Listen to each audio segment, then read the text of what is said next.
Graça e paz, povo de Deus. Boa noite. Se você pode, abra sua Bíblia na carta de Tiago, no capítulo 1. Carta de Tiago, capítulo 1. Se você tiver dificuldade para achar, Tito, Filemão, Hebreus, Tiago, capítulo 1. Nós faremos a leitura do versículo 1 ao versículo 11. Você também pode acompanhar no Data Show. Tiago, capítulo 1, do versículo 1 ao 11. Todos acharam?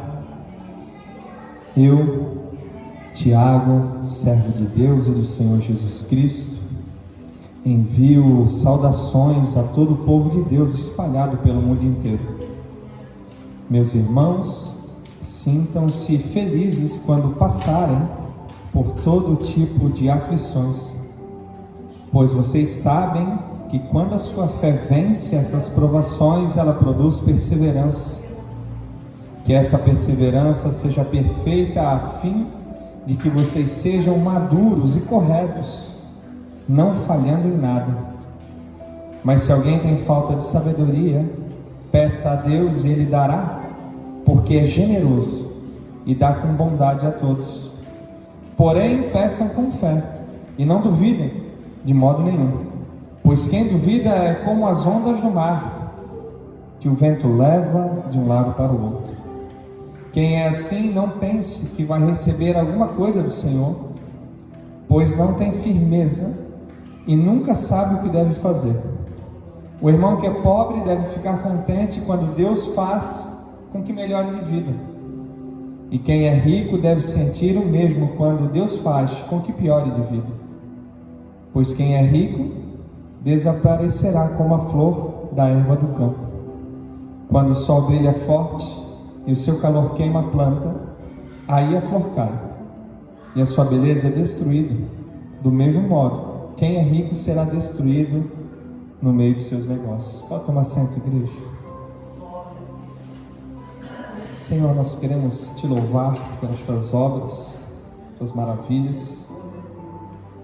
Torna cativo agora o nosso entendimento, as nossas preocupações. Eu não conheço a situação dos nossos irmãos, mas Tu conheces. Que Tu possa fazer o que nenhum pregador pode, Senhor. Que Tu possa chegar em lugares que as minhas palavras não podem alcançar. Que essa palavra possa vir como alívio, refrigério e encorajamento da parte do Senhor. É tudo o que nós Te pedimos no santíssimo nome de Cristo Jesus. Amém. Se você pudesse, depois de ler esse texto, fazer uma única pergunta a Jesus, qual seria? Talvez muitos perguntariam: Senhor, por que eu estou passando por isso? Por que tantas crises? Por que essa doença? Por que o desemprego? Por que o desequilíbrio financeiro? Por que a família está se desfazendo? Por que o casamento já não era como antes? Por que a minha vida de oração não é mais como era antes? Por que nada está dando certo?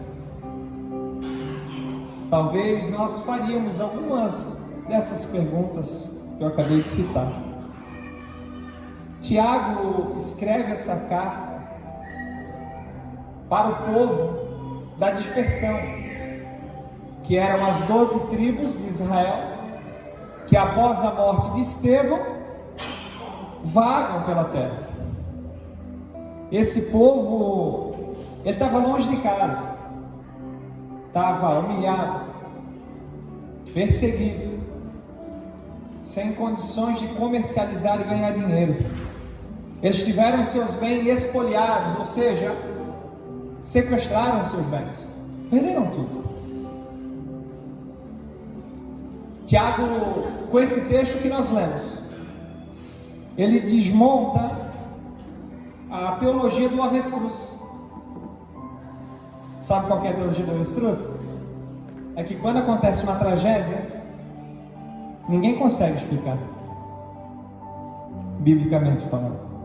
Por que um Deus bom permite coisas más? E a teologia do avestruz faz com que os pregadores, os teólogos se escondam. Mas Tiago também, nesse texto, você vai perceber que ele não foge do problema. Ele fala do problema. Ele fala biblicamente do problema. E no versículo 2, Tiago ele já começa a nos ensinar de maneira contraintuitiva, ou seja, Tiago nos ensina a fazer o que o nosso coração não quer fazer quando sofre. O que é que Tiago fala no versículo 2? E meus irmãos, sintam-se tristes com as aflições, é isso? Sintam-se alegres, sintam-se felizes. E Tiago, ele fala que é para se sentir feliz, não se a aprovação chegar, não. Você percebeu a palavra que Tiago usa? Sintam-se felizes quando. Você percebe a diferença da palavra se para quando? Se tivesse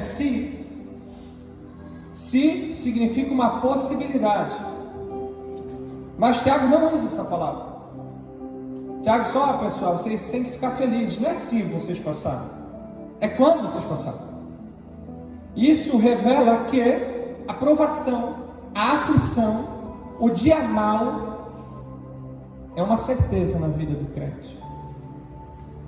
E isso por si só já agita o nosso coração, não é verdade?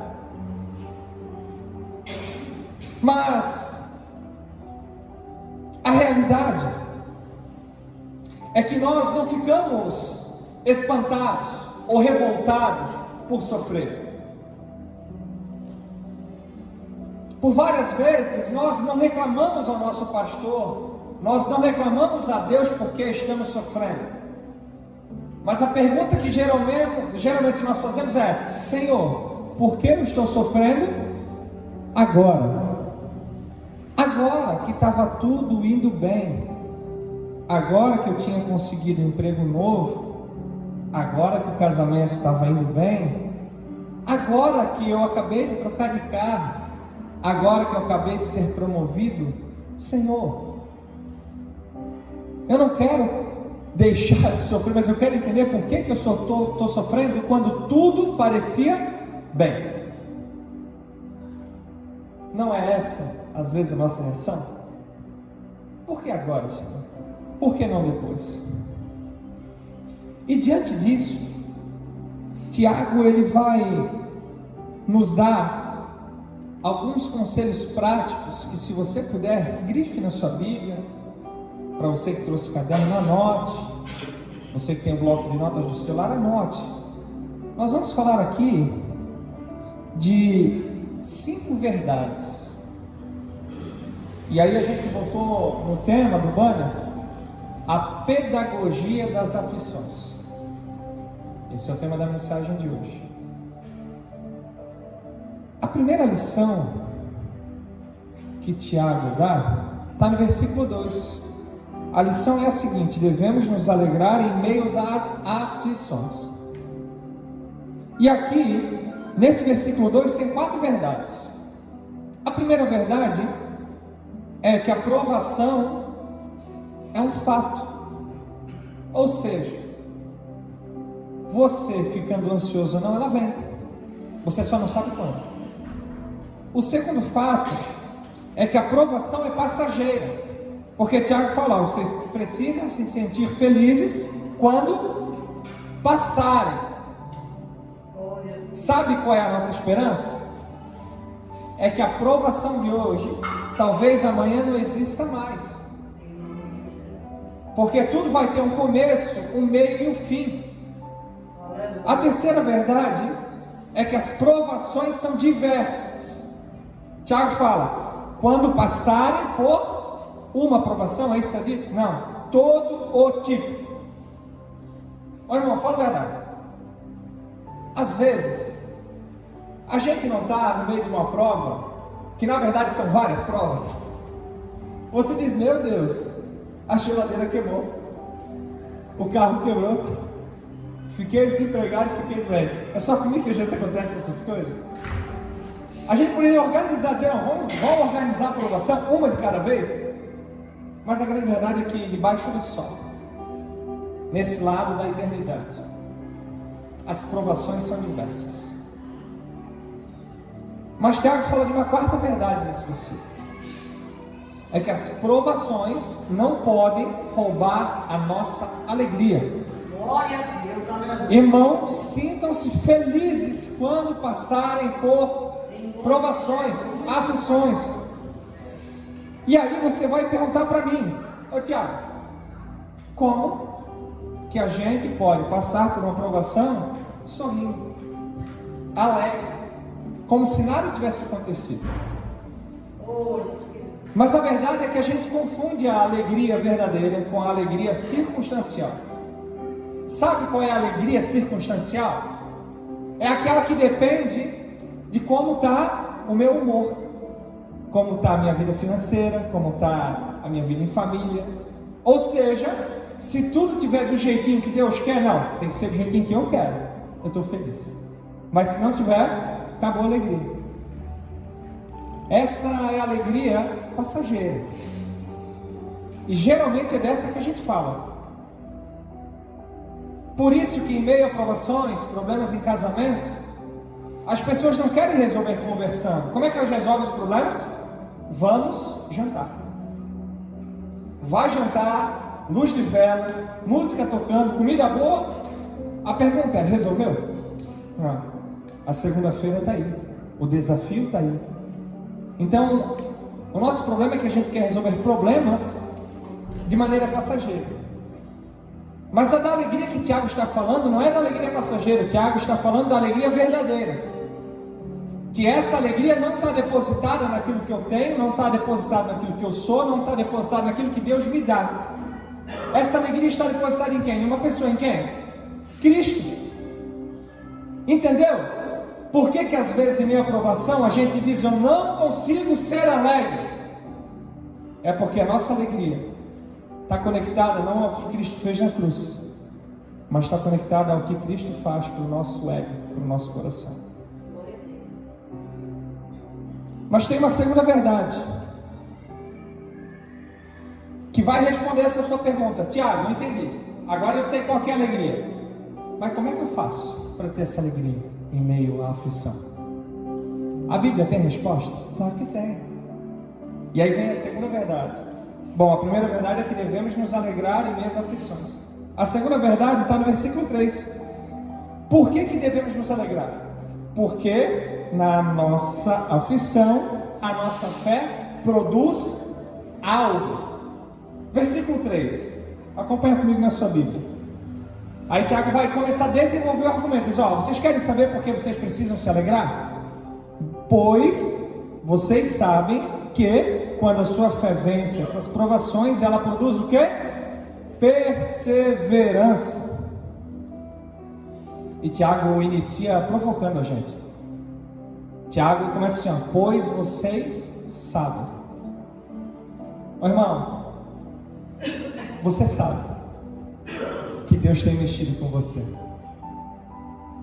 Você sabe que Deus tem passado o arado na sua vida. Você sabe que tem áreas na sua vida que Deus está mexendo. Você sabe que tem áreas na sua vida que precisam ser encontradas pela palavra de Deus. Você sabe que o que você está passando é Deus agindo. Talvez no seu coração, talvez na sua mente, talvez nas suas emoções. Você sabe. É essa a linguagem de Tiago. E Tiago fala que a aflição, quando vencida pela fé, produz perseverança.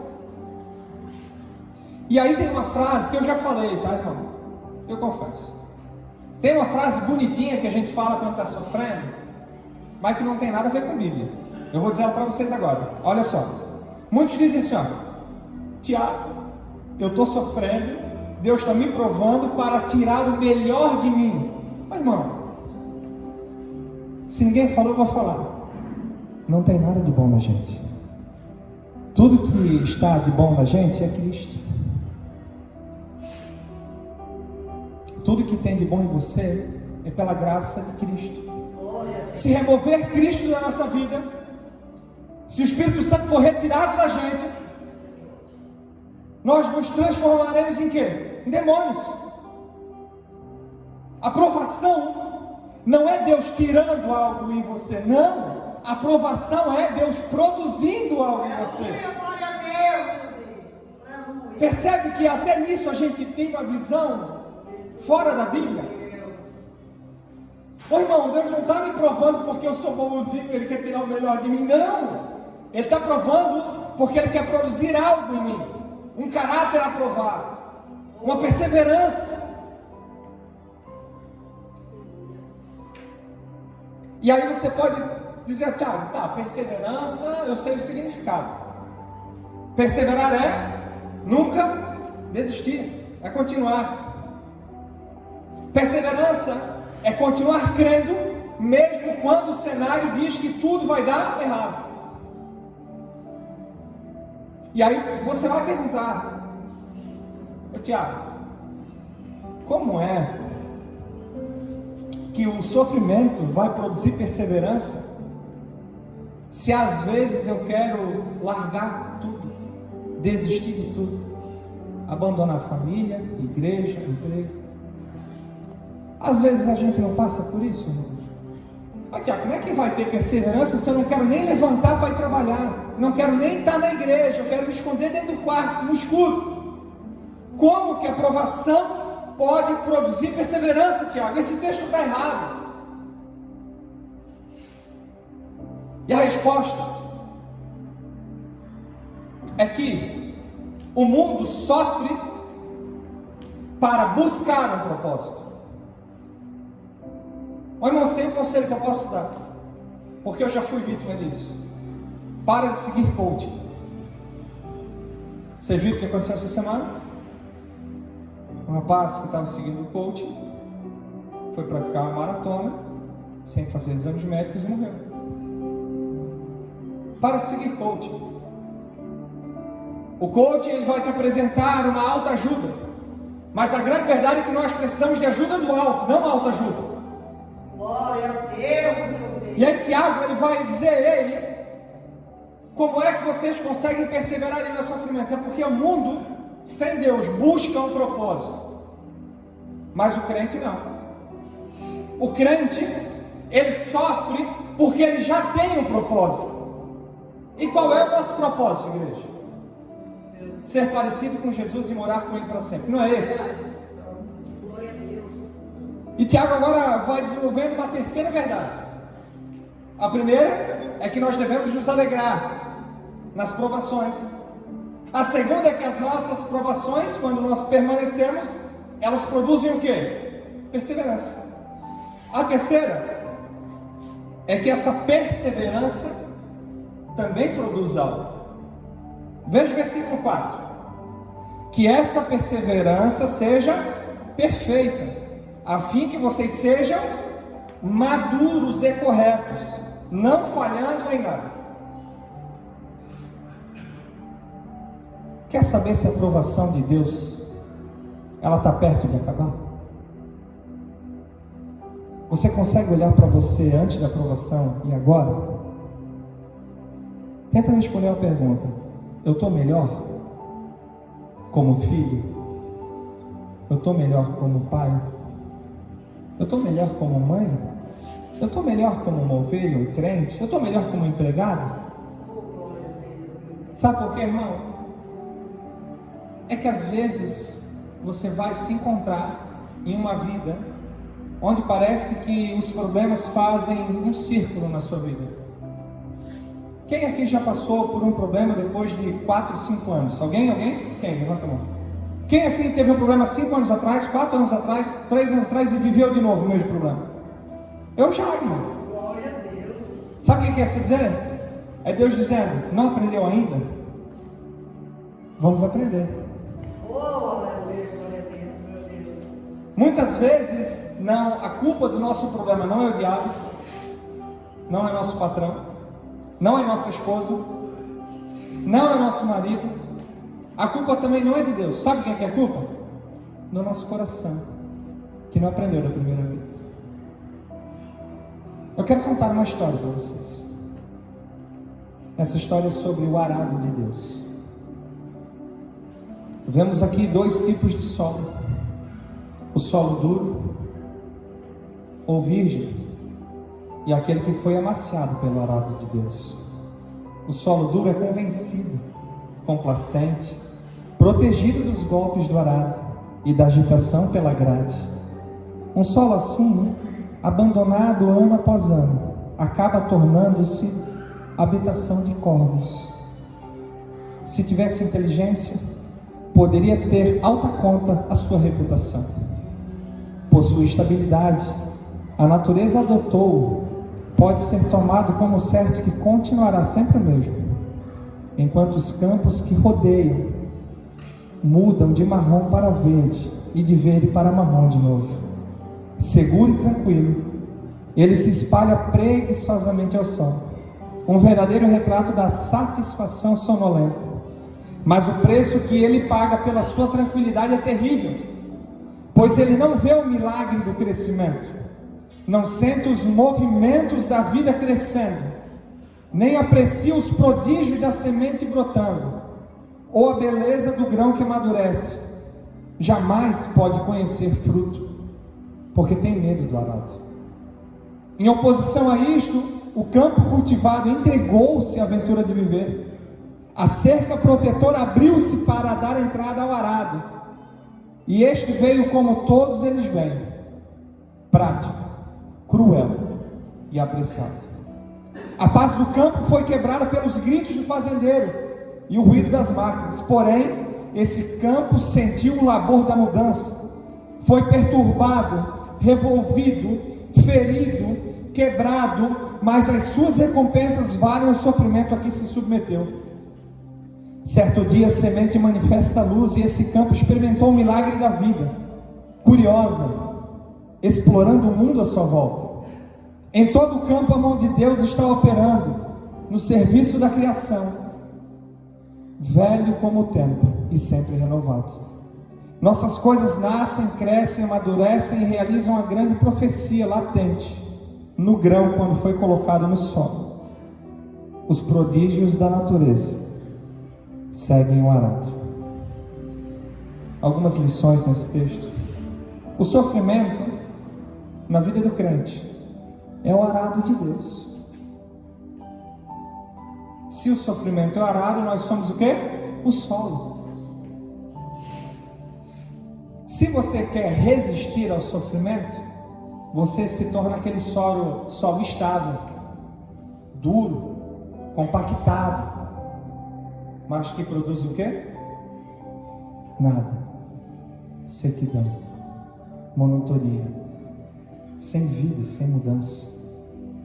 Mas se você entende o sofrimento da perspectiva bíblica, você se alegra quando o arado vem, move essa terra, mexe com o seu coração, e Deus planta uma semente aqui, outra acolá, e quando você vê, você está frutificando, experimentando o milagre de Deus na criação. Talvez você diga: ô Tiago, esse texto é bonitinho, mas eu não consigo ver o sofrimento assim. Não é o que eu vivo, Tiago. A Bíblia está ensinando uma coisa, mas na prática é outra. E aí vem a quarta lição,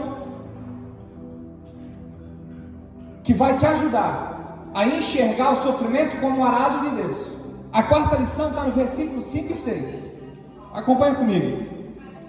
Mas se alguém tem falta de sabedoria, grave essa palavra, sabedoria, peça a Deus, Ele a dará, porque é generoso e dá com bondade a todos. Porém, peçam com fé e não duvidem de modo nenhum, pois quem duvida é como as ondas do mar, que o vento leva de um lado para o outro. Sabe qual que é a resposta de Tiago?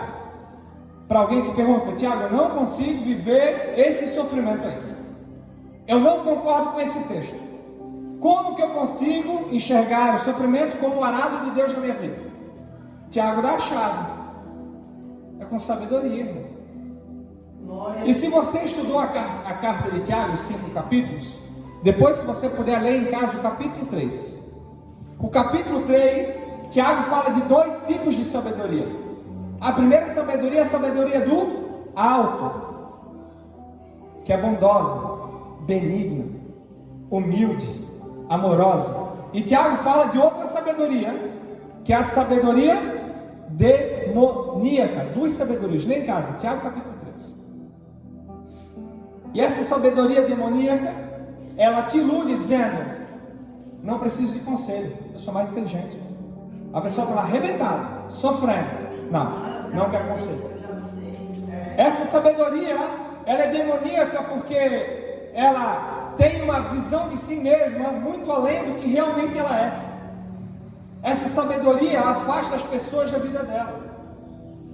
Mas a sabedoria que Tiago diz: ei, vocês querem passar pelo sofrimento do jeito bíblico, alegres, produzindo, frutificando, é só com sabedoria.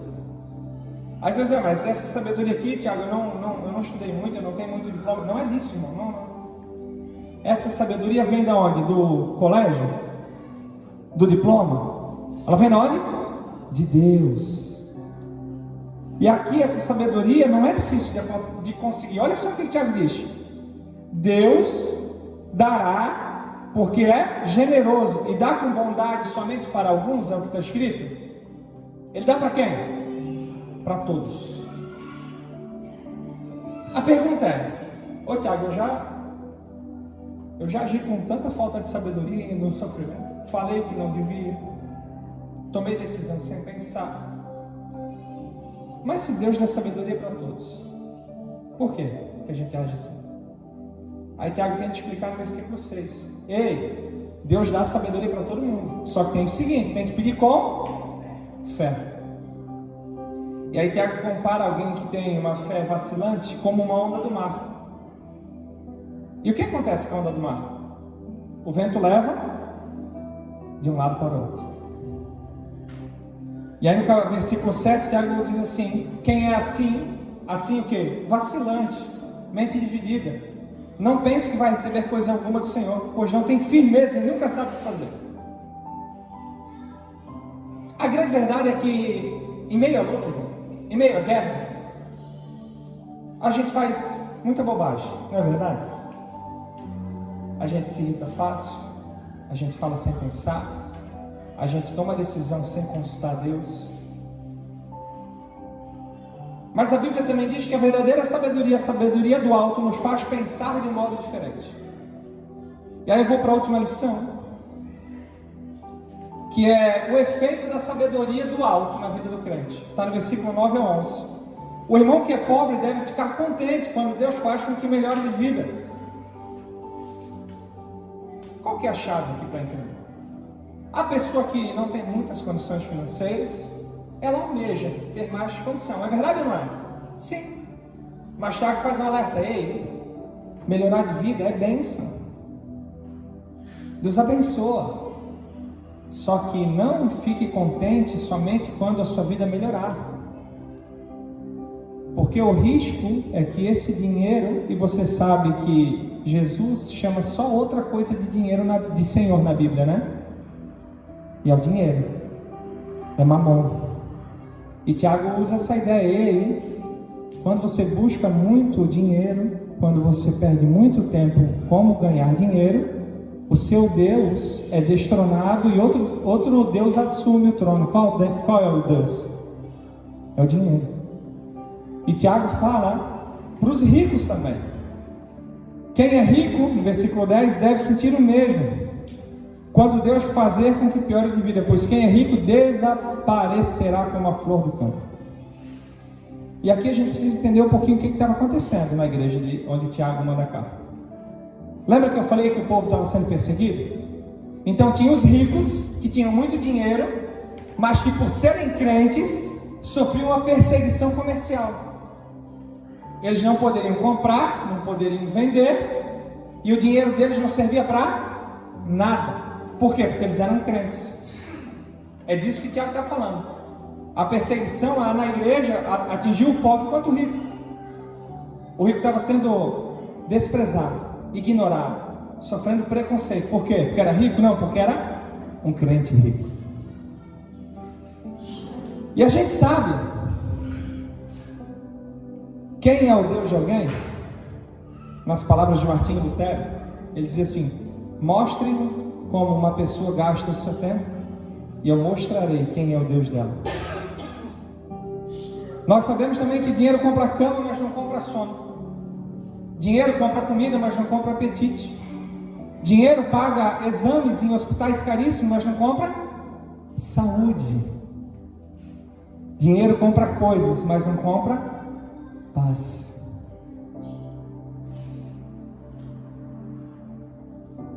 E aí no versículo 11, Tiago fecha, dizendo: quando o sol brilha forte e o seu calor queima a planta, aí a flor cai e a sua beleza é destruída. Do mesmo modo, quem é rico será destruído no meio dos seus negócios. A mensagem aqui para o rico e para o pobre é a mesma. Você que quer ter uma vida melhor, cuidado, porque tudo aquilo que você sonha hoje pode virar o teu Deus amanhã e vai ficar para a traça comer e a ferrugem destruir. Você que é rico, sonde o seu coração para ver se o seu dinheiro já não se tornou o seu Deus. Essa é a mensagem final. E diante disso, eu queria fazer algumas aplicações. Primeiro é que o sofrimento, a aflição, lembra quem eu sou e para onde eu estou indo. Às vezes nós esquecemos quem nós somos, que nós somos filhos de Deus, mas em meio à provação a gente age com covardia. Parece que a gente esquece que a gente tem um pai. A gente não é órfão, a gente tem um pai. Mas em meio às frustrações da vida, em meio à escuridão da alma, nós esquecemos de quem nós somos. E nós esquecemos para onde nós estamos indo. E parafraseando o apóstolo Paulo: porque a minha leve e momentânea tribulação não se compara ao peso eterno da glória que nos aguarda. Quando a tristeza vier na tua vida, irmão, e eu sei que nesses dias é difícil pegar a Bíblia, fazer um estudo, ler 10 capítulos, eu sei. Mas leia 2 Coríntios capítulo 4. Leia 2 Coríntios, leia só isso. No final você vai entender. Ei, eu sei que esse sofrimento que eu estou passando, ele não vai me matar. Ele é temporário. E esse sofrimento que eu estou passando não se compara com a glória que me aguarda. Glória a Deus, aleluia. A segunda aplicação é que o sofrimento lembra quem Deus é.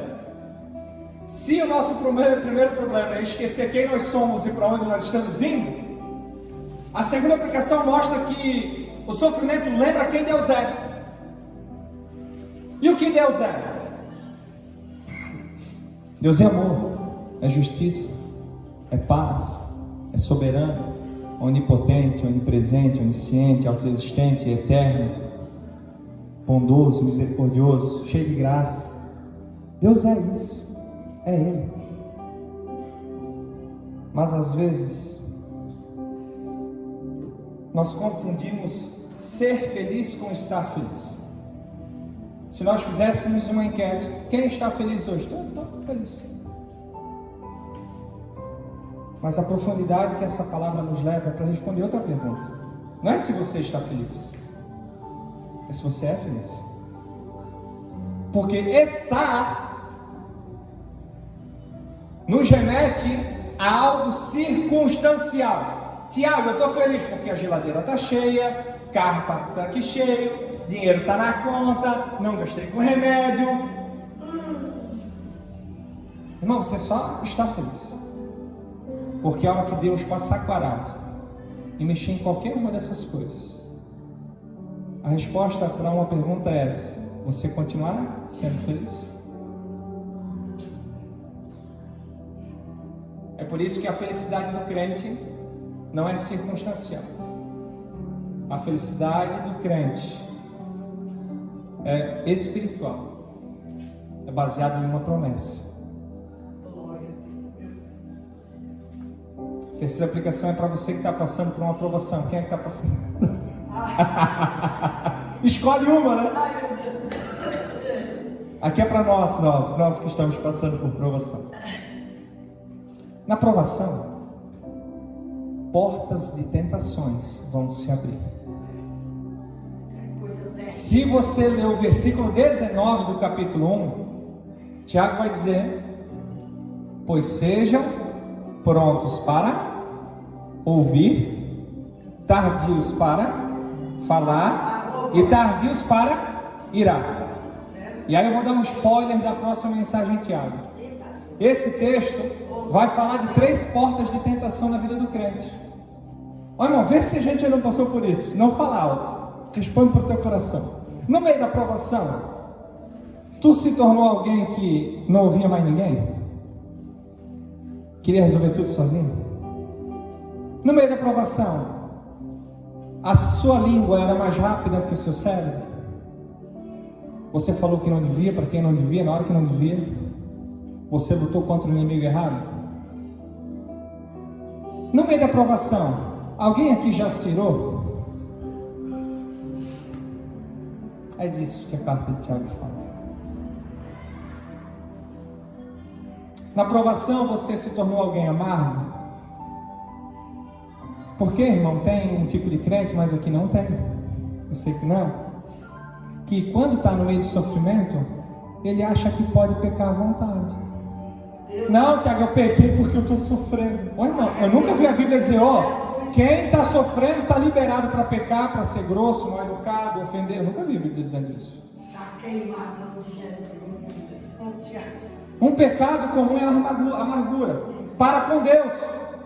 Deus está me provando. Não vou orar mais, não vou mais para o culto, não vou ler a Bíblia, porque a culpa do meu sofrimento é de quem? De Deus. A amargura contra os nossos irmãos, contra a nossa família. A culpa do meu problema no casamento? Não. Aí vem a síndrome de Adão. Qual que é a síndrome de Adão? Foi a mulher que tu me... Cadê o glória a Deus dos homens? Os sofrimentos são placas. Quando você está na rodovia, tem a placa indicando a direção. O sofrimento é a placa de Deus indicando a direção para onde? Para os pés dele. A quarta aplicação é para você que perdeu a alegria. Tiago, a pregação até foi legal, tem uns textos legais aí, mas meu coração está apagado, está morto, está triste, está seco, está árido. Eu já desisti. Quero te lembrar que você tem um Deus. E esse Deus te ama. E esse Deus quer morar contigo eternamente. Quero te lembrar que os sofrimentos revelam tesouro que nós escondemos em nosso coração. Quero te dizer, para você que perdeu a alegria, é que resposta nem sempre, presença eternamente. Jó procurou respostas aqui na terra, que ele só foi receber no capítulo 42. Jó procurou resposta na terra, quando a resposta estava no céu. Tem coisa, irmãos, que nós só vamos entender do outro lado da eternidade. A última aplicação. Se tem algo que eu encorajo você a pedir na oração de hoje, não é que Deus tire esse problema. Não, Tiago? Não. Porque problemas virão. Você ora hoje, Deus tira hoje, amanhã tem mais um. O que eu quero te encorajar a pedir é sabedoria para suportar em meio às aflições. A sabedoria de Deus produz em nós perseverança em meio ao caos. A sabedoria de Deus nos mantém felizes, firmes naquele que prometeu e é fiel para cumprir. A sabedoria de Deus nos faz mais parecidos com Cristo na tentação. Eu não sei por que você está sofrendo, mas eu sei que Deus sabe. E isso para mim é suficiente.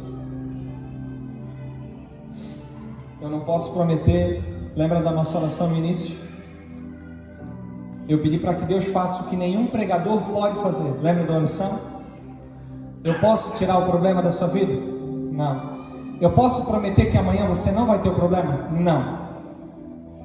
Mas hoje, nessa noite, eu sou a placa que aponta o caminho. E esse caminho é para Cristo. Eu quero ler um hino. E esse hino me ajuda, me acompanha nas noites mais escuras da minha vida. Porque a tentação é a gente achar que quem está pregando tem a vida 100% perfeita.